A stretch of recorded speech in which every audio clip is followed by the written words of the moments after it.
Hello everyone and welcome back. This is the losers round 6 matchup between Ta and Unicornattack. We're here on Toku Forest, not a very common choice in this tournament, but I definitely like this map. And that was chosen by Unicorn, who's over here in the red as the Mori.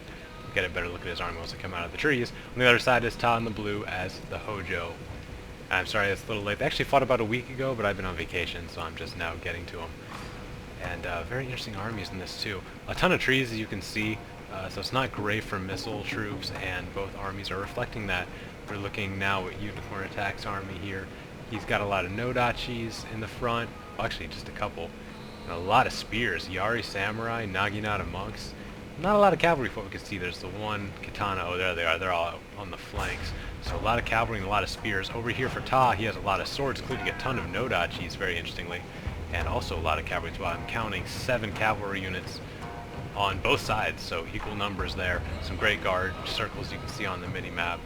And so it looks like I'd give the slight advantage to Ta here in that he has more swords. But then again, Unicornattack has the monks, which is very nice to have, and his Yari Samurai are quite experienced at 5 chevrons, so maybe he's there to be a bit of a diversion and kill that cavalry that he maybe expected Ta to bring. It's not the best cavalry map with all those trees. You can force the engagement in the trees. You can actually do a lot of damage to the cavalry buildings being captured there by Unicornattack. But first we're going to look at this attack here where the cavalry in wedge formation there is the light cavalry is trying to get a good hit off on the swords early, which is not necessarily a bad idea, as the swords are very weak to cavalry, but I wonder if he's going to need this cavalry to turn the infantry battle, because I do like Ta's army a little bit better having more swords going against all those spears, so it might be better to conserve them before the battle starts.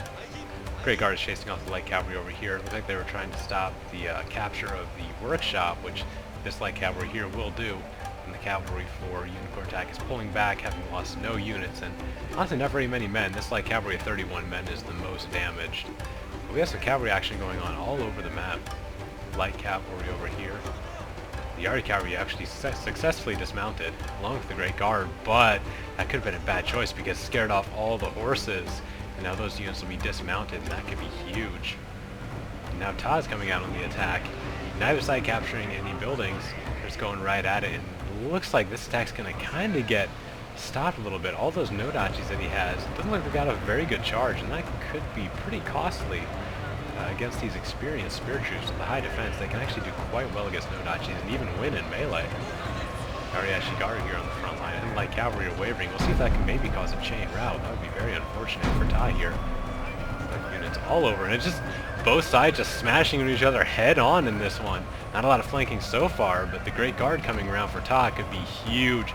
These units are so close together and compact. One cavalry charge could hit so many different units, just really tear them up. Ooh, I think it went a little early there. Brought his cavalry in a little too early. Doesn't get a good charge off and doesn't get a lot of spread on those infantry units, unfortunately. The other Great Guard is holding off the cavalry, which is not a bad choice, but going after this general might be a good one. Ooh, all this cavalry pushing through just might make it. Right into the general, made a hole right there in the center. It looks like Ta's cavalry is going to do quite a bit of damage. He's divided Unicornattack in two, and his cavalry is now splitting off in all directions and going after the general and the infantry. We see wavering here on both sides, but it looks like Ta's definitely got the better of this.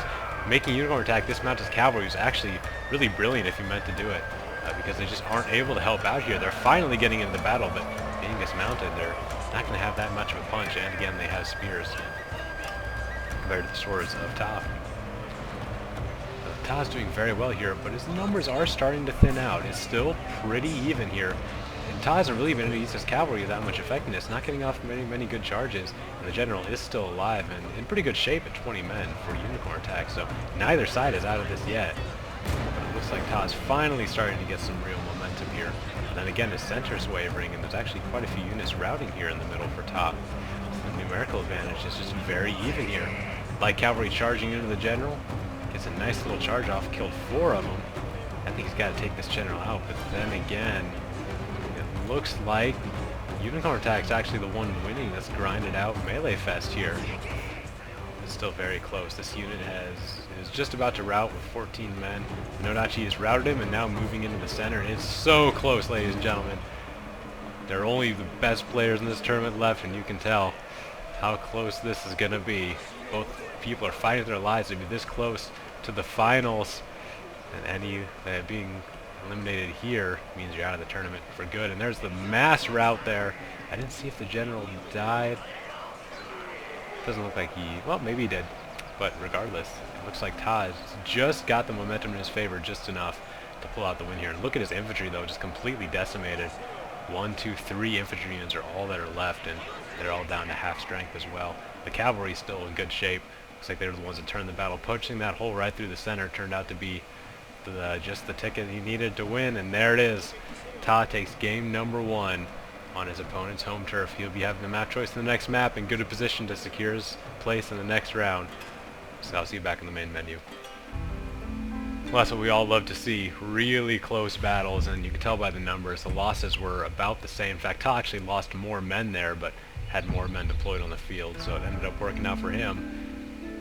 And the cavalry attacks definitely would turn the tide. Despite being so close to the whole battle, you could tell Ta really had an advantage there with the cavalry early. Really, he might have feigned that cavalry attack to maybe get him to dismount, or at least when he saw it, he knew he had an advantage. And maybe that's why he pushed the attack, knowing that there would be no real mobility there for Unicornattack to stop it. And unfortunately, Ta didn't make the best use of his cavalry. I think Ta had a lot of time. He could have set up his cavalry in a nice formation and just spread them out nice and wide and made the most of those charges. And probably would have been better off, but he won anyway, so can't complain too much. Ta's up 1-0, and he will get the next map choice.